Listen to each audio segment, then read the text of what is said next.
उत्तर प्रदेश में उपचुनाव को लेकर सारी पार्टियां एक्टिव हो गई हैं। भारतीय जनता पार्टी और समाजवादी पार्टी के बाद अब बहुजन समाज पार्टी ने भी चुनाव में अपनी पूरी ताकत झोंक दी है। बीजेपी के बटेंगे तो कटेंगे और सपा के जुड़ेंगे तो जीतेंगे के नारे के जवाब में बसपा सुप्रीमो मायावती ने भी नया नारा दिया है। यूपी की पूर्व सीएम मायावती ने समाज को नया नारा देते हुए कहा कि बसपा से जुड़ेंगे तो आगे बढ़ेंगे और सुरक्षित रहेंगे, सपा भाजपा से दूर रहेंगे तो बचे रहेंगे। बसपा का नया नारा सीएम योगी के बटेंगे तो कटेंगे और अखिलेश यादव के जुड़ेंगे तो जीतेंगे के जवाब में है। उन्होंने कहा कि इन दोनों से दूर रहेंगे तो बचे रहेंगे। बसपा सुप्रीमो मायावती ने आगे कहा कि उपचुनाव में बसपा के उतरने से सपा और बीजेपी की नींद उड़ी हुई है, इनकी परेशानी बढ़ रही है। भाजपा और सपा बांटकर चुनाव लड़ती रही हैं, जनता को गुमराह कर रही हैं। बीजेपी जनता का ध्यान बांटने के लिए बटेंगे तो कटेंगे कहती है और सपा कहती है कि जुड़ेंगे तो जीतेंगे, लेकिन बसपा का नया नारा बसपा से जुड़ेंगे तो आगे बढ़ेंगे और सुरक्षित रहेंगे। उन्होंने महाराष्ट्र और झारखंड के चुनाव को लेकर आगे कहा कि बीजेपी और सपा को हवाई नारे पोस्टरबाजी नहीं करनी चाहिए। उपचुनाव में सपा गुंडों, बदमाश और माफियाओं से कह रही है कि जीतोगे तो आगे बचे रहोगे। महाराष्ट्र और झारखंड में हम अपने बलबूते पर चुनाव लड़ेंगे। और आगे उन्होंने क्या कुछ कहा, आइए हम आपको सुनवाते हैं। तब से खासकर ये दोनों पार्टियां यानी कि बीजेपी व सपा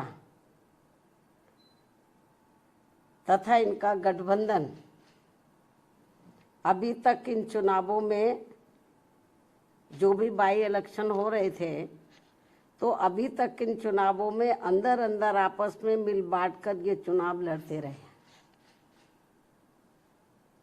लेकिन इस बार हो रहे उपचुनाव में जब बीएसपी में मैदान में डटी हुई है तो अब इन दोनों पार्टियों में इनके गठबंधन की काफ़ी परेशानियां बढ़ गई हैं।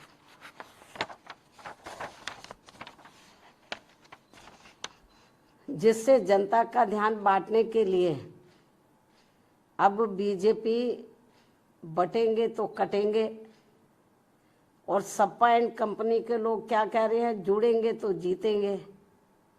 इन नारों को प्रचारित करने व इनकी पोस्टरबाजी आदि भी खूब करने में लगी है। जबकि इनकी हर मामले में रही दोगली सोच व नीतियों को ध्यान में रखकर वास्तव में होना ये चाहिए कि बीएसपी से जुड़ेंगे तो आगे बढ़ेंगे व सुरक्षित भी रहेंगे। बल्कि सपा की रही सरकार में तो यहाँ अधिकारी लोग नहीं बल्कि सपा के गुंडे, बदमाश, माफिया आदि ही ज़्यादातर इनकी सरकार चलाते रहे।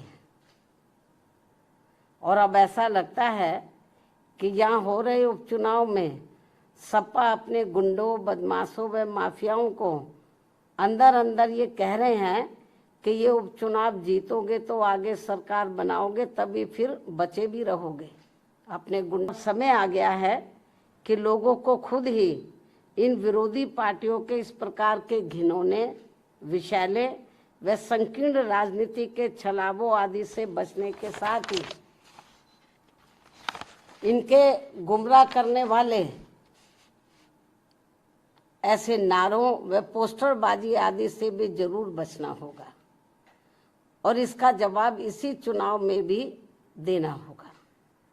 इसलिए यूपी में हो रहे विधानसभा चुनावों में आम लोगों के साथ ही खासकर यहाँ के वोटरों से ये विशेष अपील है कि वे इन विरोधी पार्टियों के ऐसे किसी भी छलावे, बहकावे व भड़कावे आदि में ना पड़कर अपना व अपने परिवार के हित में तथा प्रदेश के भी हित में ऐसे सभी पार्टियों से दूर रहते हुए अपने वोट केवल बीएसपी उम्मीदवारों को ही दें, क्योंकि इसी में ही सबका हित निहित व सुरक्षित भी है।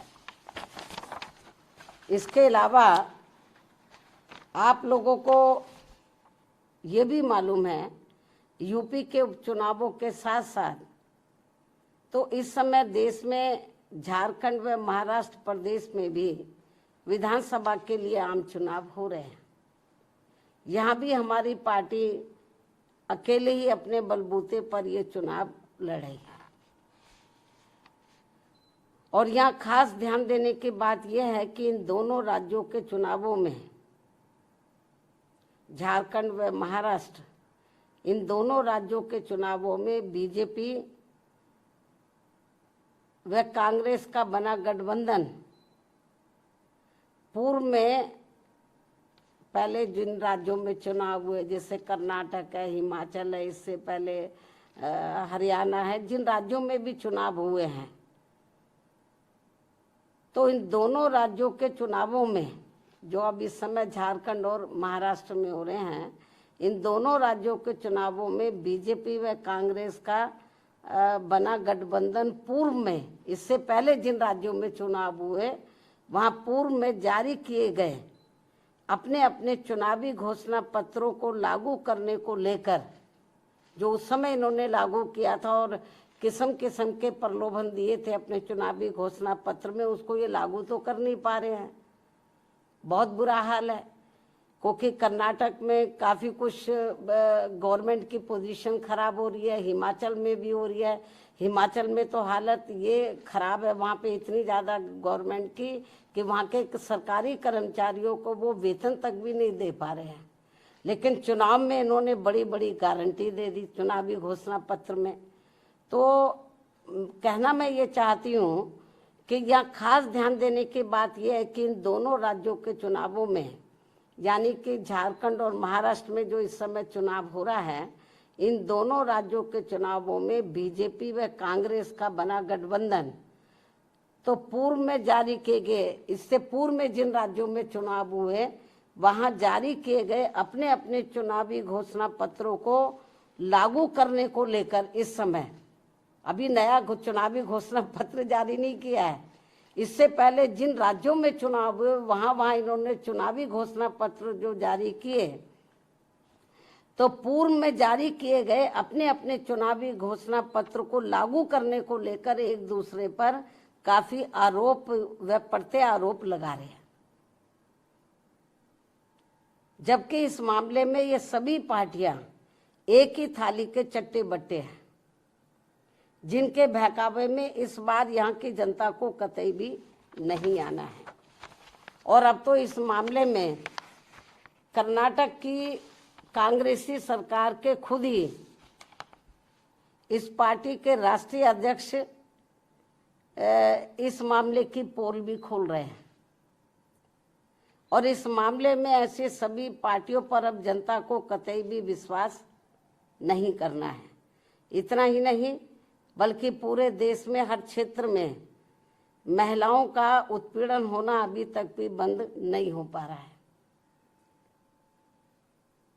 और इस मामले में अभी हाल ही में महाराष्ट्र में अरविंद सावंत द्वारा जिस प्रकार से वहाँ एक महिला के लिए अभद्र भाषा का इस्तेमाल किया गया है, उसे सरकार को हल्के में न लेकर ये बहुत ही शर्मनाक है, अमानवीय है, निंदनीय है। जो उन्होंने अभद्र भाषा का इस्तेमाल किया है तो उसे सरकार को, वहाँ की सरकार को हल्के में न लेकर बल्कि अति गंभीरता से लेते हुए उसके विरुद्ध सख्त कानूनी कार्रवाई करनी चाहिए, जो ये बहुत जरूरी है। और ये ऐसा नहीं हुआ तो और लोगों के भी फिर मनोबल बढ़ जाएगा कि और भी बोलते जाओ और महिलाओं के बारे में, जो ये ठीक नहीं है। इन्हीं कुछ जरूरी बातों के साथ ही अब मैं अपनी पार्टी के लोगों से यूपी में 9 विधानसभा की सीटों पर हो रहे उपचुनाव के साथ साथ झारखंड व महाराष्ट्र स्टेट में भी विधानसभा के लिए हो रहे आम चुनाव में अपनी पार्टी के उम्मीदवारों को जिताने की भी पुरजोर अपील करती हूँ। धन्यवाद। जय भीम व जय भारत।